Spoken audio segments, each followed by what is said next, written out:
आज हम लोग यहाँ पर एकत्रित हुए हैं तो कहीं ना कहीं हमारा हृदय बहुत ज़्यादा दुखी है। क्यों दुखी है?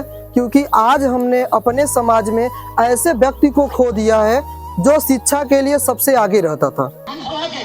अच्छे शिक्षित होंगे तो ग्राम सभा के प्रधान का भी नाम होगा और ग्राम सभा का भी नाम होगा। हमारे लिए एक पिता के समान थे।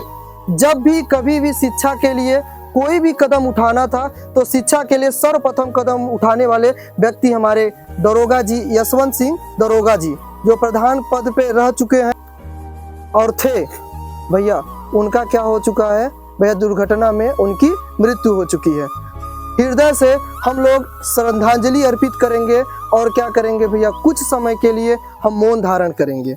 आपको पहले से ही बताया गया होगा हमारे द्वारा कि प्रधान जी 4 से 6 दिन पहले हम लोगन के बीच आए थे। वो हम लोगन से बोले थे कि आप अपने कोचिंग संस्था में और कहीं अगर करवा सकते हो तो और भी कहीं एक ऐसा कंपटीशन करवाइए, जो मेधावी छात्र हैं उनको हम क्या करेंगे, इनाम देंगे। पढ़ाई के लिए अगर सबसे आगे वो रहते, कोई व्यक्ति समाज में रहता था तो वही भैया सबसे पहले रहते थे।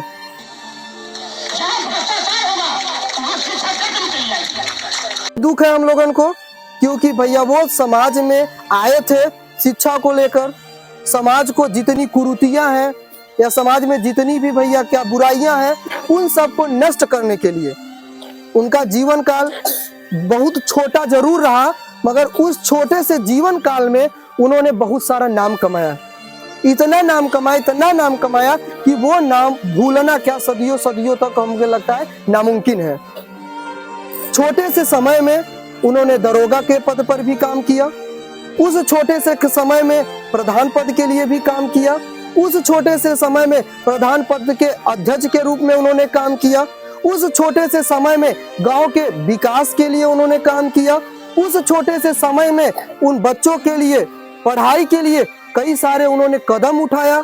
जैसे कि लिए आपके कोचिंग संस्था में उन्होंने एक वचन दिया था कि हम क्या करेंगे कि आप अपने यहाँ कंपटीशन करवाइए, जितने भी मेधावी छात्र हैं उन मेधावी छात्रों को हम अपने हाथों से पुरस्कृत करेंगे और उन छात्रों के माता पिता भी उनके साथ होने चाहिए।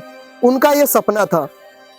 तो उन सपनों को पूरा करने के लिए अब तो आज हमारे समाज में नहीं है, मगर अब उन सपनों को पूरा करने के लिए गोलू हमारी जिम्मेदारी बनती है। उनका और 2-4 सपना था, उनके बारे में भी हम आपको बताते हैं।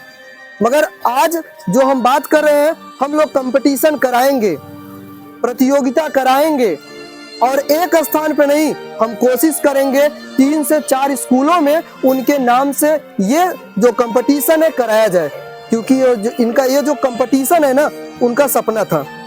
ये जो कंपटीशन है ना, ये उन्होंने एक लक्ष्य बनाया था पढ़ने के लिए। जो पढ़ने के लिए बच्चे जिज्ञासु होते हैं, तो उन पर हमको क्या करना है, काम करना है। मैंने क्वेश्चन पेपर बनाकर क्या कर लिया, तैयार कर लिया है। उन्होंने बोला था 10 दिन पहले बोला था कि हम आज ही देंगे, मगर मैंने मना किया था। मैंने मना किया कि आपको 14 तारीख चिल्ड्रन डे आ रहा है, बच्चों का दिन है, उस दिन अगर आप अपने हाथों से बच्चों को इनाम देंगे तो भैया वो बहुत खुशी की बात होगी और बच्चों के लिए गर्व की बात होगी और हमारे लिए भी गर्व की बात होगी। ये इनाम की बात 10 दिन पहले किए थे, मगर हमने उसको पोस्टपोन करके 14 तारीख को फिक्स किया था। मगर भगवान की लीला देखो, या किस्मत की लीला देखो, या भाग्य की लीला देखो, उससे पहले भगवान ने उनको क्या कर लिया, बुला लिया। जो कि हमारा हृदय बहुत ज्यादा क्या है भैया, दुखी है। क्यों दुखी है? क्योंकि एक पिता की तरह ट्रीट करते थे। जहां पर भी मिलते थे कंधे पर हाथ रख के हम लोगों को क्या करते थे, सराहते थे, बोलते थे। क्योंकि हम ही जो शिक्षक है ना, बोलते थे कि शिक्षक ही होता है जो सारे दरवाजों को खोल सकता है। जितने दरवाजे बंद हैं, अगर कोई दरवाजे को खोलने की कुंजी है तो वो एक शिक्षक ही है। अगर कहीं अंधेरा है तो वहां पे रोशनी पहुंचाने का अगर कोई काम कर सकता है तो वो शिक्षक ही कर सकता है। ऐसा उनका मानना था, ऐसा उनका कहना था और ऐसा उनका विचार था। तो उन विचारों को वो जरूर हम लोगों को छोड़ के चले गए हैं, मगर उनके विचार को हम इस तरीके से जाने नहीं देंगे। उनके सपनों को इस तरीके से हम टूटने नहीं देंगे।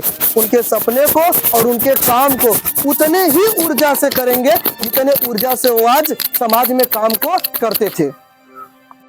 उन्होंने बोला था, बताया था हमको कि हमारा जो सपना है ना, हमारे गांव से अगर 2-3 आईएएस क्या करते हैं, निकल जाते हैं, तो हमारा गांव एक स्वच्छ गांव हो जाएगा और हम अपने गांव को उठाकर और ऊपर तक ले जा सकते हैं। जब तक हमारे गांव में 1-2 बच्चे आईएएस नहीं हो जाते हैं, तब तक भैया ये गांव में जो छोटी मोटी कमियां रही हैं या जो छोटे मोटे विचार भैया हैं, ये दबे के दबे रह जाएंगे। तो उनके सपनों को अब कौन पूरा करेगा? उनका जो इच्छा था उनको कौन पूरा करेगा? अब तो वो इस संसार में नहीं है। तो हमारा दायित्व बनता है, हमको एक शपथ ग्रहण करना है, हमको एक शपथ लेना है कि भैया उनके सपनों को पूरा करने की जिम्मेदारी हमारी होनी चाहिए। जैसे एक गांव को सही सलामत रखने की जिम्मेदारी हम लोग वोट देकर उनको दिए थे, उसी ठीक तरीके से हमारी भी जिम्मेदारी बनती है कि अगर आज वो इस संसार में नहीं है, तो कहीं न कहीं उनको सपनों का, जो उनका सपना है उसको पूरा करने का सारा जिम्मेदारी किसका बनता है? हमारा। और इसको हम पूरा करेंगे किसी भी तरीके से, कैसे भी करके हमको पूरा करना ही करना है। अगर नहीं करेंगे गोलू, तो समझ लो समाज में इतनी बुराइयां आ गई हैं, इतनी कुरीतियां आ गई हैं कि हम ऐसे दबे के दबे ही रह जाएंगे, हमको उठाने वाला कोई नहीं है। हमें सिर्फ हमें अपने काम पर ध्यान देना है और उनके जितने सपने थे उन सपनों को पूरा करके हमको क्या करना है गोलू? उनको सच करके दिखाना है। तो इसलिए उनके लिए हम लोग एक भावपूर्ण श्रद्धांजलि अर्पित करेंगे और हम लोग क्या करेंगे? उनके लिए 2 मिनट के लिए मौन धारण करेंगे और ईश्वर से हम क्या करेंगे? प्रार्थना करेंगे।